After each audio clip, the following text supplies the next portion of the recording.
In this episode of the How to Get on Reality TV podcast, we answer your letters. Not really answer them, but we read them. Welcome to the How to Get on Reality TV podcast with Dan Giesling, where I answer your reality TV casting questions once a week.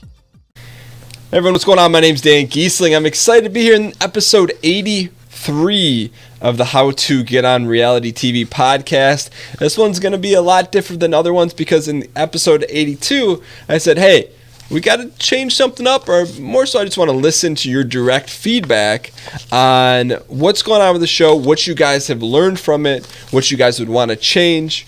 So I got a ton of emails. So I broke them down to 5 that I thought were very different in nature, and I wanted to share them with you. The reason being is because I just want to talk out some things we can do better on the show, and also it's always cool to change things up, change styles up, and see how things go. So we're just going to jump right into it. For every one of these letters that I picked to be on the show, I'm going to send you guys something special. I'll tell you at the end of the episode. But I'm also going to be changing the names of everyone for the sake of anonymity. So you'll probably know if you're one of these 5 people, you'll know right away. I don't want you guys to see that. You'll know right away if it's you or not based on what you said. So this is really the stack of letters right here. Okay, here we go. First one. This is from, we'll call him Mark Lannister. Mark says, hey Dan, before I begin, if you read this next week, please use my middle name, Steven. So we'll call you Steven Lannister. As you recently said, casting is getting wise. Better safe than sorry. You're a smart individual. We're going to talk about that in a second. So let me circle that rally back up. Ever since Canada got its own big brother, I've scoured the internet for casting advice. Smart individual, don't go in blind. All I ever got were people's stories about open calls and a whole lot of be yourself in quotation marks. But what does that mean? What I love about your podcast is that you expanded on that advice in a way that I could work with. You give me tools every week to be myself, but better in my videos. Last year I had my first success, all thanks to the direction you gave me. And this is the key to the whole thing. You know, and this is important. So I guess this is going to mold into what you can learn from these letters podcast. But, you know, I'm never going to get you on a show. It's just not going to happen. I will teach you things that you can do that will help you get on the show. And this way, you know, Steven Lannister said, I gave him the tools. Okay, so I can give you a freaking hacksaw and say, hey, you got to, I was going to say something indescript from the movie Saw. You got to hack down this tree to get on reality TV. Here's a tool. Some people just won't pick it up and use it. So this is important. All right, so here's what he liked about the show. I love when you do case studies and wish you, meaning the audience, of course, would do more of these. If your source material for that is thin, I also love your interviews with people who have built their own stories into reality success. As long as I keep learning, I'm happy with a podcast. Best of luck to you and your growing family. All right, Steven Lannister. This in the back of my mind, here's what I say. Okay, I take from this more case studies. So what does more case studies mean? That means I need to pitch you guys more and say, hey, look, if you're listening to this podcast right now, instead of coming on and asking a question, come on and pitch me your elevator pitch. Just come on and say, hey, here's my 60-second thing. Like, talk and leave a voicemail like you were trying to get on a show, and then we'll break it down, get in as much detail as you want. Usually I'd keep it between 60 and 180 seconds, so 1 to 3 minutes. Do that. I will 100% do that, especially if Steven Lannister wants to see more case studies. Do that. Okay, so if you're thinking, hey, Dan, I have a pretty good story, break it down for me in a case study, send it in. There we go. All right, Mark Lannister. There's one off the books. All right, next one. This is from... we're going to call this person Michael Grant Hall. Michael Grant Hall. He says, hello, Dan. I've been watching your podcast on YouTube for a while. Thank you for letting me know you watch on YouTube and not maybe necessarily iTunes, because it's available on iTunes and YouTube for people that like, and it's also on the website for people that don't have iTunes. But I used it to tailor my audition video. My favorite thing about the show is how you bring energy each week. Hey, we do what we can around here. I'm engaged when I listen to your ideas. This is also powerful because it can relate to audition tapes and bringing energy. This is where it gets really interesting, because it opens up a different can of worms that we haven't even attempted yet. I would like to see a segment with video examples from your audience. The video audio will play for podcast members and video with audio for YouTube watchers. After the video, you will make comments on what you thought they did well and how the person can improve their video or story. Preview each clip before adding and recording a response. You can even cut it in their video. Blah, blah, blah. I would also like you before the finish of the video, you added a brief bullet point recap of the video, verbally and potentially typed. Wow, you're asking for a lot. But he ends the letter by saying, hey, if you like the audience video segment, I would gladly send you mine. I love this idea. So essentially, like, people send in voicemail questions. Some people send in their videos to get critiqued. Here's the risk, the thing I don't like about it. I would gladly do it. But the thing I don't like about it, in the off chance, which I'd say it's pretty slim, that casting directors watch this show, it may turn them off that you're working so hard on it. You know what I mean? Because once, audio, you can hide who you are. You can change your anonymity.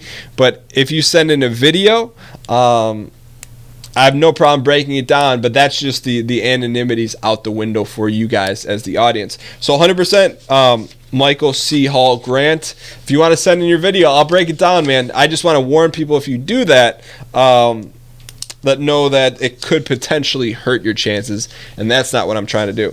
So, Grant, we answered your letter. Next one. All right. So, letter number 3.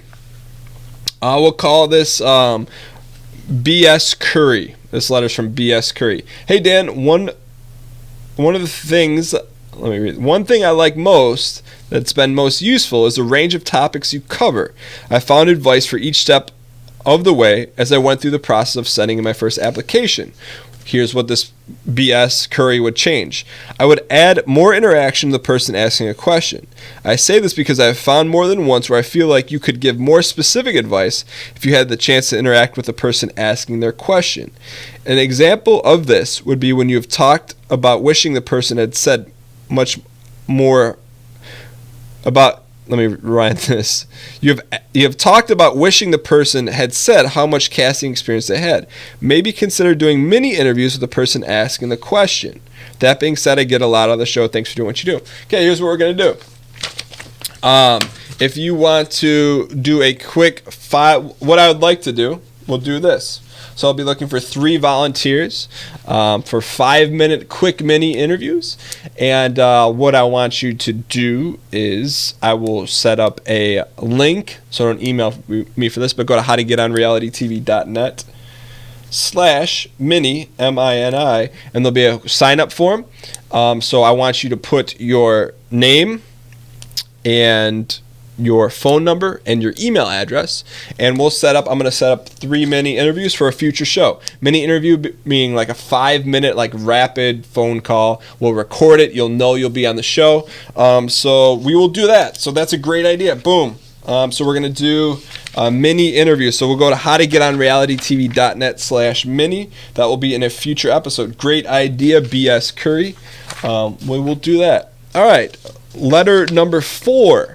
This is from, we'll call him Scott Farkas. Scott Farkas. Thanks for reading, Dan. The 2 things I especially like about the show is when you review someone's elevator pitch and point out the points to emphasize and what to leave out. That's important because more often than not, it's not what you're not saying, it's what you are saying that can kind of tip things not in your favor.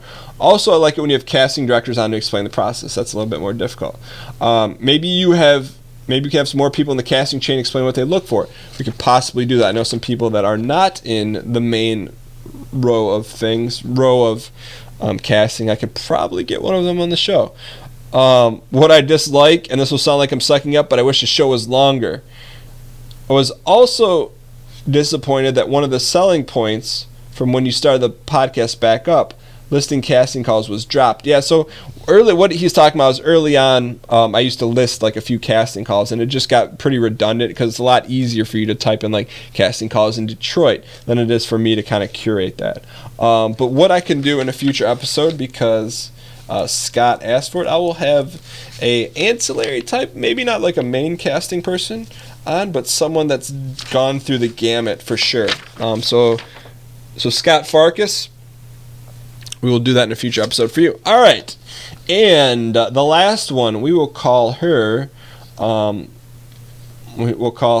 Mac Wendy's. Mac Wendy's says, hey, Dan, here's what I've liked and learned. There are always questions people ask that I haven't thought about myself, and it either triggers an idea for how to improve my own story, which is awesome because that's the whole point. You hear someone's story and be like, how can I apply that to my story? Awesome. And it spurs another question in my brain.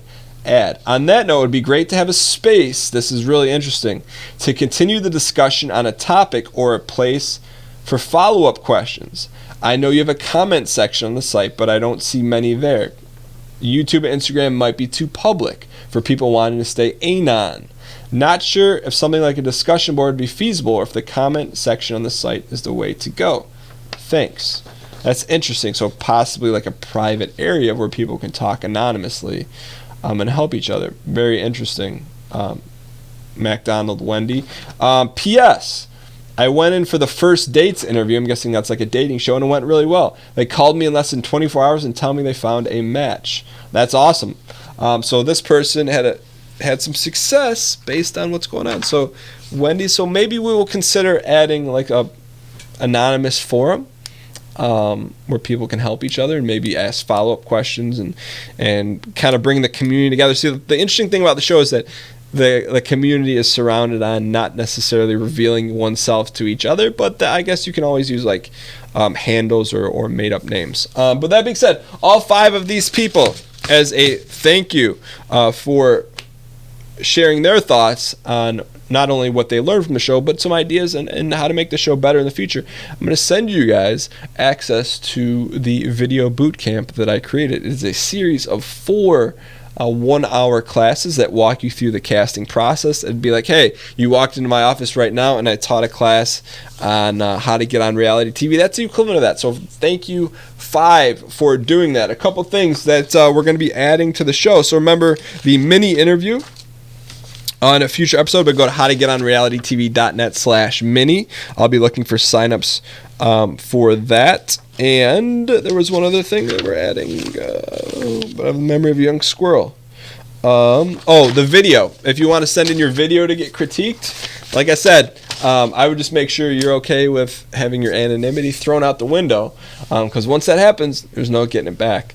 But anyways, thank you guys so much. This was a different episode. I hope you guys enjoyed it. I read every email that came through. There was a bunch, but I kind of picked the top 5 that really added some flavor and different angles to the show.